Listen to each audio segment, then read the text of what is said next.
Oh my goodness, 38 splinters from one single breach. Hail and Meshes Kingdom. Today I will show you not one, not two, but 4 strategies how you can maximize your currency from breach. But you already know it because you clicked the video, so you don't need any fancy intros. What you need is correct setup for Waystones, tablet combinations, and also Atlas passive tree. Right now breach is pretty profitable because you can sell every breach splinter for 1.5 exalted orbs. But at the same time in breach you will get bunch of catalysts. And if you are lucky enough you can get more than one divine every single map. Waystones. Technically, most of the currency from breach comes from monsters, and it's either from rare monsters or from magic monsters. So when you're looking for good Waystones, you're looking for pack size. As you can see, I got a bunch of Waystones highlighted over here because I'm collecting them right here to play breaches, basically. All of them will have loads of magic monsters, loads of pack size, and I will leave this search stuff in a pinned comment, so you can copy it if you wish to.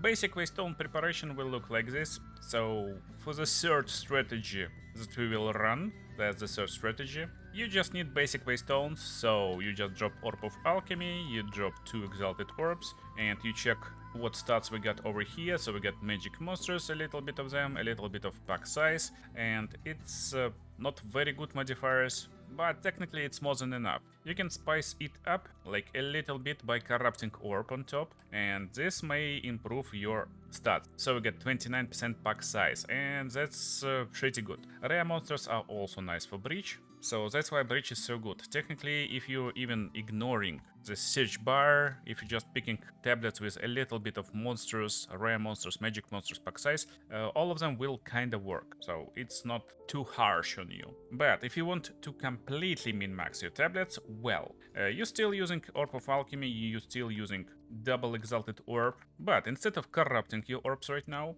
we want to use Ritual Omens. Good news for you, we're not using a Rarity Omen, so we're not farming Abyss with Rarity Omen that costs a lot. These Omens cost like 4 Exalted Orbs, this one 7, so it's a little bit more pricey, but they're pretty affordable. So the one that will give you more rare monsters, again, it's pretty cheap, and we will use it on tablet for strategy number 2. For strategy number 2, we want as much rare monsters as possible. As you can see, we rolled 74% rare monsters right now, so honestly, it's not needed. And best case scenario is to use this reroll tablet on Waystones that got like bad rolls, but we will use it and we will get like a lot more magic monsters, a lot more rare monsters. Actually, a little bit less rare monsters, but that's fine. And for strategy number 4, it will be the last strategy that I will show you today. We will use quantity of monsters, so we just want to improve our monster pack, and we will have 63% monster pack size. You can corrupt these Waystones, but again, it may brick them, it may not. So this one is not bricked, but it's kinda bricked because it's tier 14 right now. Still, that's the process. I got lots of Waystones with pack size prepared for this video, so we will run like 1, 2, 3, 4, 5 maps for each strategy. We will compare results. All of them are viable, some of them gives you better results, some of them gives you less results. So let's have some fun, and yeah, I really mean it. First strategy will be kinda meme strategy, but it's insanely cool if it works. It works from time to time. You can actually invest and make it not meme strategy, but tablets will cost a lot. So for this strategy we will use this kind of tree, and I call it high 5. So high 5 strategy works like this. If you take a closer look, I heard loads of players actually don't like drops from breach this season, so they not getting loads of breach splinters. And that's why, because loads of people actually forget how you get breach splinters. For example, with Expedition it's pretty easy. Whenever you get these small nodes, you will get quantity of logbooks dropped from runic monsters, so you just need to kill runic monsters and you're good to go. But from breach, it's breach splinters from breach hands, so it does not affect monsters. And if you go for density, technically you kinda losing value from these traveling nodes. But high 5 strategy will optimize all this weird stuff, and we will increase number of clasped hands in our trials. We will spice it up with waking nightmares, so our clasped hands will have ability to drop double breach splinters. At the same time, these hands will have chance to be surrounded by magic monsters. Therefore, frantic invasion will increase quantity of splinters dropped by these monsters, so we're increasing it even more. And for this strategy, you want to increase monster density. Therefore, you will increase number of these magic monsters, and you will increase number of splinters you have. So that's basically setup for strategy number 1. About basic Atlas setup, well, it's up to you. I'm playing pretty standard stuff with explicit modifiers, mostly like everywhere. With power of precursor tablets, we want to have this stuff over here always. And technically that's it. Important part for Breach is this number of rare monsters, number of magic monsters. You can invest here even more into magic pack size. But don't forget, you need to have this quantity of items. Again, Breach Splinters is items, so increasing quantity is a must. So, okie dokie, let's run our first map. And what's the point of the strategy? So basically, with the strategy, you're looking for tablets that have this specific modifier. Breaches in map contain 3 additional clasped hands. Keep in mind, these exact tablets can cost a little bit. So if you're trying to invest in this strategy, make calculations after I show you results. In my opinion, it is not worth it, but it's pretty easy to get these tablets by yourself. Make sure to check out my Waystone and tablet guide in a pinned comment. But basically we're just looking for more and more clasped hands, because the more you have, the more they will be multiplied by our passive tree in Atlas. And if we check map right now, well, we get 5 additional clasped hands. However, there's a chance that it can be almost doubled, so we will have like 7, 8. Again, thanks for our Atlas. And now let's just find our bridge. It doesn't took too long to find this bridge, and now look. So coolest part, we kinda not benefiting from map at all. We see loads of clasped hands instantly, also they dropping nice items from time to time. And when you're trying to complete this type of bridge, you actually want to move around as fast as possible. Maybe that just even skip monsters, and you want to find as much hands as possible. In most maps they will be just bricked together, so it's easy and fast to find. Breach Lord class hands is really important, and basically we got a bunch of them. There should be even more. Oh, hysteria! Yeah, it was lucky. But let's see what we will have. So, after this bridge we get 20 bridge splinters. So it took us basically 1 minute. And what's so nice about bridge farming when you're going all in on bridges? Well, basically maps are super fast. Defeating the boss. Okie dokie. So map number 2, let's see. And we see loads of hands in one place. As I told you, if you look closely, we get 3 bridge splinters every hand. And also we're getting a bit of them from monsters. 1 more, very good. And we got it. 28 bridge splinters from 1 single portal. Also we got 1 catalyst. But as you can see, the icon is still lighted up. So if one of your tablets got slight chance to get you extra bridge runs in the same map, well, you're really lucky. Again, it's really nice bonus, because now technically we can get 50 or even more splinters just from 1 single map. And that's what we are looking for. Oh my goodness, yeah. Coolest part again, if you're playing some different strategies, sometime a map is basically like this. It's too tight, there's not a lot of monsters, and you're getting almost no results from it. But bridge hands will be summoned anyway, so you just need to walk around and find them. Here they are, few hands, yeah. We also got lucky with loads of monsters, and actually we're not lucky. We're using correct tablets, I mean correct Waystones for more monsters. And 27 bridge splinters more, pretty crazy. Goodbye, Mr. Boss.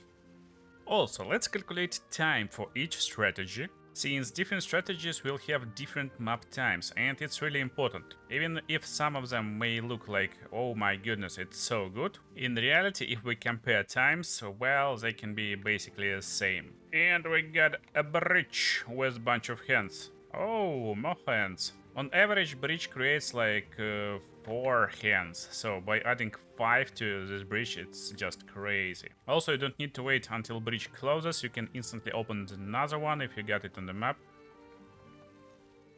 Oh my goodness, 38 splinters from 1 single bridge.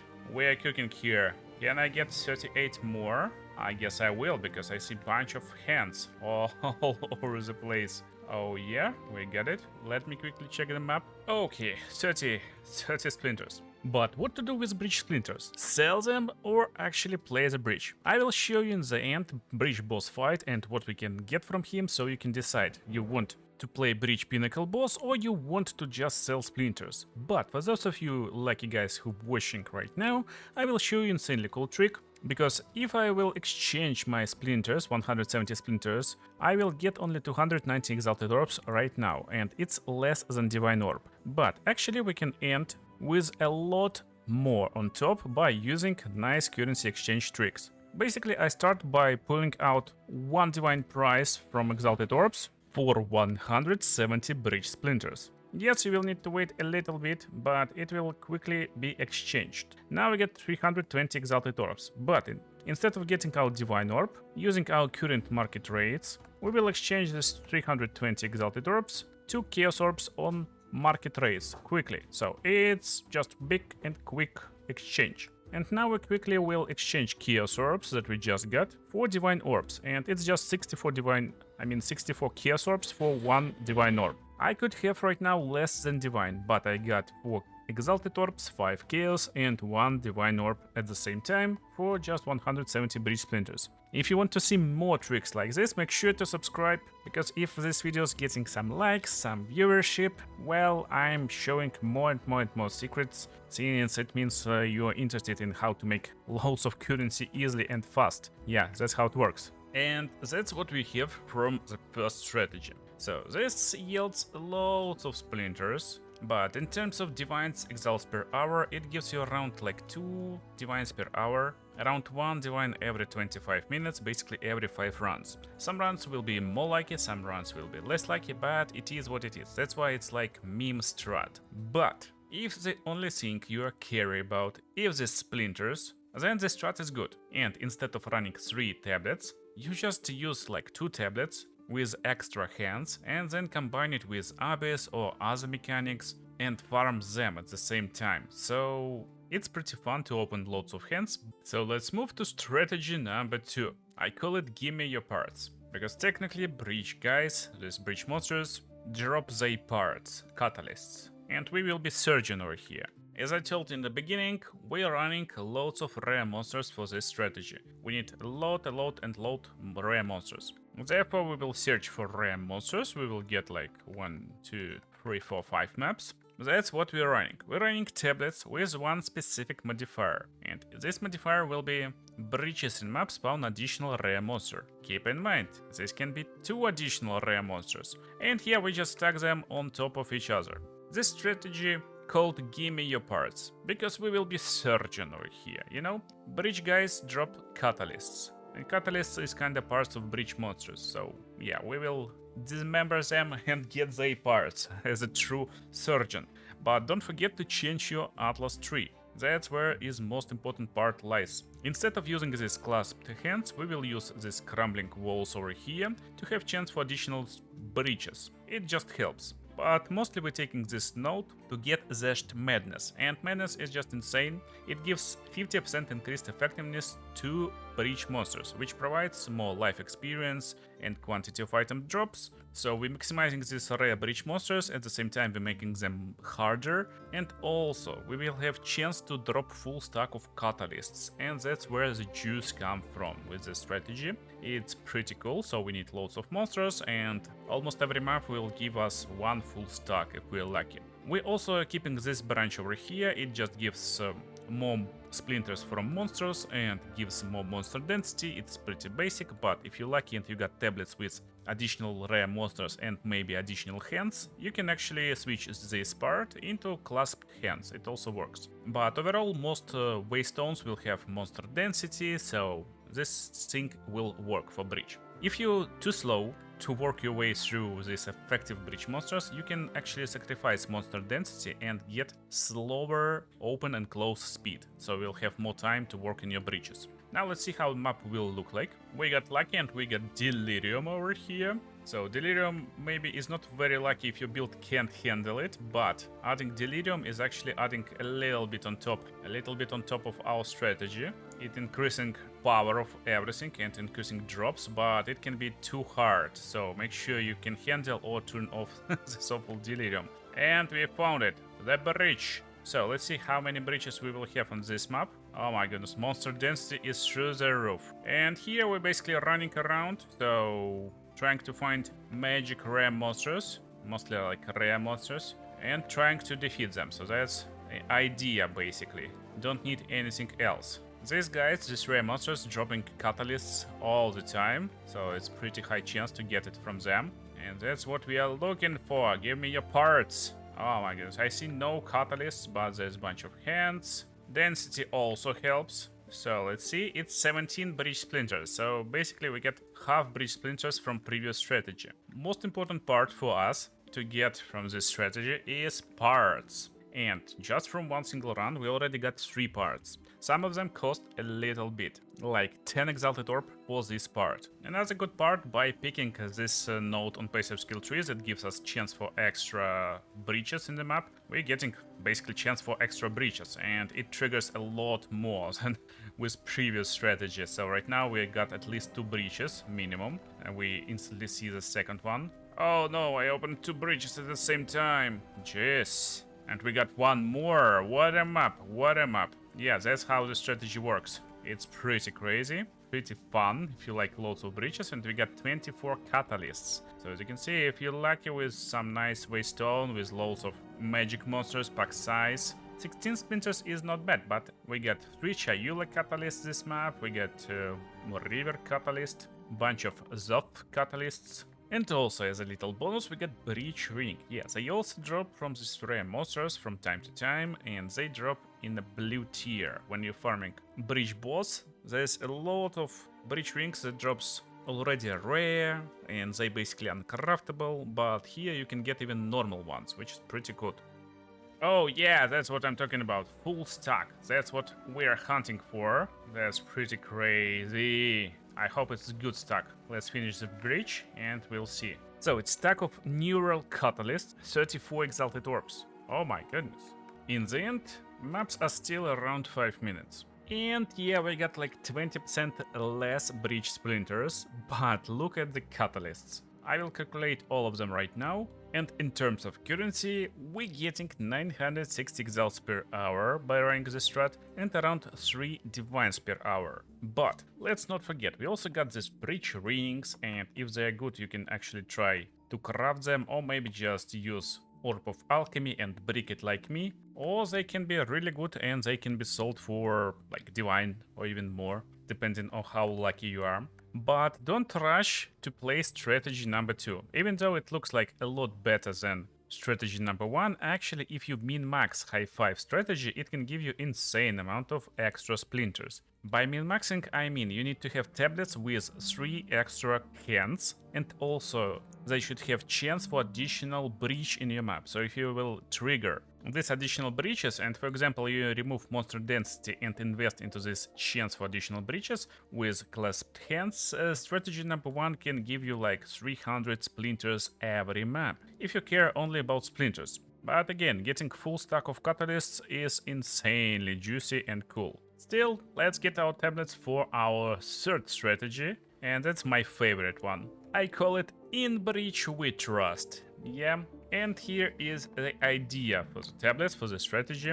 You're looking for only one modifier. Map has chance to contain 3 additional breaches. Yeah, you want 9 or 10% over here. I got 2 with 10% and 1 with 9%. Also 2 of my tablets got extra clasped hands, and one of them got quantity of breach splinters. So I guess idea is pretty simple. All we want to do is to find as many breaches as possible in one single map, and yeah, we will have less clasped hands, yeah, we will have less rare monsters in one single breach, and yeah, we will technically have like less drops of currency from one single breach. But again, it's not 1 breach, it's not 2 breach, it's 3 extra breaches, for a total of 4 breaches per map. Atlas passive tree stays the same, by the way, for chances for extra breaches and just to get more splinters from monsters, that's it. But here's the problem, it's not guaranteed, so even though we got high chance to get a lot of extra breaches, the first map we got only one catalyst. Let's see what will happen in 5 maps. Okay, this one is more interesting. Second map, we triggered first breach and already we see that there's one more at least. And here it is. We won't actually wait too long. Also, we're still getting this chance for extra stack of catalysts. Already got mine from this map. And yeah, as you can see, there's still one more breach in. 16 splinters per one opened breach, which is okay. It's a little bit lower than our previous strategy, but we get three breaches. Oh my goodness, that's crazy good. We're actually hunting more monsters, and while you're hunting more monsters with this strategy, you're getting chances for better bases, because technically when you open any content like breach or any other content, it scales to +1 level of areas. So playing breach on high level areas will give you a lot of bases for your craft or for trade. They sell pretty nicely. I would say you can easily sacrifice a little bit of chance for these 3 breaches in this strategy and instead play irradiated tablet, so you will be always playing at least area level 80. And the last breach on this map, then I play a few more and we're jumping straight to results. And that's why this strategy is my favorite. Just look over here. Even though we're getting less breach splinters per one breach, we're getting a lot more in 5 maps. 4 breaches in one single map triggered 3 times out of 5, and it's pretty stable. We will get like 6 maps with this amount of breaches. We will get around 6 maps with this amount of breaches all the time. And also we're getting a little bit of catalysts. Average time is 6 minutes. You may ask me why it's so low, almost the same as previous strategies, but basically because 2 maps triggered only 1 breach, it took around 3 minutes to clear those maps, and around 7 minutes when we got like 4 breaches in one single map. In terms of splinters, we're getting maximum amount of splinters on average, and even more than with high 5 strategy. Again, with high 5 you can basically min-max it to like 2 breaches in one single map and 9 extra hands, which will be multiplied by our atlas for like 15 extra hands, and you will get absurd amount of splinters. But these tablets will cost a lot, while this strategy costs almost nothing. So that was strategy number 3, and now let's move to strategy number 4. One more finger, please. Yeah, this one will be the most basic one. For Atlas, you either can keep this chance for full stack of catalysts, it works nicely, or you can min-max the strategy by using interdimensional assault. Basically you will have more monster density, but breaches will close faster, so keep in mind this is dangerous if you can't quickly clear breaches. Then just keep this stuff, it works, it's just nice setup. And we basically min-maxing monster density. I will remind you that we're looking for monster pack size, and that's it on this strategy. More magic monsters also works. And for tablets we're going with increased quantity of breach splinters. On all tablets basically. We're looking for 27 to 30% of this increased quantity for a total of 100 increased quantity of splinters. It can also be triggered by our Atlas passive tree, so we will get absurd amount of extra splinters. The only problem with this strategy is that there is no extra breaches on the map. However, I got 1 tablet with quantity and 3 additional breaches. So yeah, it's possible, but this tablet probably costs a lot, so this combination is too juicy to be true. Yeah, it's like 1 divine per tablet. In my opinion, it's not worth it to invest in tablets like this. I like to combine everything I got in my inventory and it works. So I'm actually curious myself how many splinters we can get out of this map. Okay, let's see. Funny part, we probably won't get loads of breaches every map, and overall completion time for every map will be insanely fast. So even if you won't get insane amount of splinters from one single breach, probably amount per hour will be insane. At least that's what I think. Oh, it closes already. So, a moment of truth. 26 breach splinters, okay. Just to test, I guess I want to turn this off and get back my rare monsters with full stacks. Yeah, this breach is a lot slower and will give me a lot more time to finish off some enemies. I would say 10% increased density is definitely not worth it. And here we go. Not very impressive though, 151 breach splinters. And you may say, well, this strategy is probably not worth it. You get a little bit of catalyst stacks, yeah, but breach splinters are just meh. Still, I need to remind you, time to run a single map is just a joke. So on average it took me around 3 minutes, just in case I decided to recalculate it to 4 minutes. And now take a look at the results. So strategy number 4 yields around 150 splinters per 5 maps, which is 230 exalted orbs, and catalysts for about like 140 exalts. But with time per map that low, 3 minutes, we're actually getting 1.5k exalted orbs per hour, or it's around 5 divines per hour, which is probably insane and maybe like the best strategy among them all. Let's compare all of them for a final verdict. So strategy number 1 on paper looks like the lowest amount divines per hour. In my opinion, however, if you min-max this, it will give you maybe average divines per hour, maybe average, like around 3, maybe 4 divines per hour. But it will give you most amount of splinters. However, you're losing on all the catalysts. At the same time, if you kinda ignore splinters and just focus on catalysts, and go for strategy number 2, well, the strategy yields a lot, and if you're lucky and if you get good catalysts, well, it can scale to 5 divines per hour easily. That's why it's really good and one of my favorite strategies. Still, my favorite strategy is loads of bridges in every single map, gives you more options, or I would say more chances to actually get these lucky catalysts, get a little bit of splinters. Amount of splinters is just absurd in this strategy, and yeah, it takes longest time to complete the map, but if you try to optimize and lower this time to 5 minutes, well, this scales to like 5 divines easily, so this one is my favorite. Surprisingly, One More Finger Please is also great strategy, but it doesn't feel great. It feels a lot better to play like 5 breaches every time. This one, you just blast through the map in 1 minute and it's it. But here's the biggest question. It's time to go home to our starting location and use our bridge splinters over here. Yeah, we will fight bridge boss right now, so let's see how it goes. Bridge is not that hard, and main loot explosion is right before the boss, so even if you can't defeat boss himself, well, you get at least some nice loot. And in most cases this loot is more valuable than drops from boss. You will have 4 bridge rings and also bunch of catalysts, and depending on your luck they can cost less or even more than 150 bridge splinters. One run takes about 2 minutes depending on how fast you can defeat boss, so it can be up to 3 minutes, and if you are really lucky you can get very high cost support gems from Mr. Zash. So if you're not in a rush and you can defeat him, definitely try to run him. But again, it's up to you to decide if this farm is worth for you or not. But if you're not ready for breaches, make sure to check out other strategies on the screen right now. I got a bunch of really crazy and good strategies, even if you just complete beginner and only entered into end game. See you in the next videos.